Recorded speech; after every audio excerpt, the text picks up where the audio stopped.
اسمع القرآن والله يعلم منك أنك إنما سمعته لتستلين قلبك. هذه عبادة ترى ما هي سهلة، وما أحسن أن تسمعها وأنت وحدك.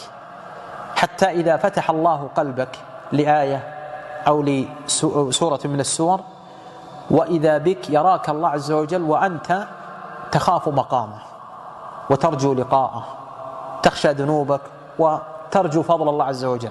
أي طعم من القرآن حقيقة أيها الإخوة دون أن يكون له أثر على القلوب. عيسى بن وردان أحد السلف قال مرة ذكر عنه أحد تلاميذه، قال حضرت عنده فتكلم في مجلس الوعظ ثم بكى، فقلت ما يبكيك أيها الشيخ؟ قال وددت لو شق عن قلبي لأنظر ماذا صنع القرآن فيه وما نكى.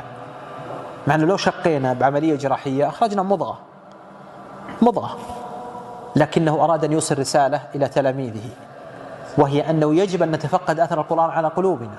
ماذا صنع بنا؟ كم نقرأ في اليوم، وكم نقرأ في الشهر وفي الأسبوع، ونحن مكانك راوح، لا نشعر بزيادة إيمان، ولا نترك معصية من المعاصي اللي نحن مصرون عليها، ولا نجد في أنفسنا يعني شوق إلى الآخرة، ولا نجد في أنفسنا الزهد في الدنيا، ولا نجد في أنفسنا حث على الأمر المعروف والنهي عن المنكر، ولا. هذه قراءة يعني ناقصة بلا شك، الله المستعان.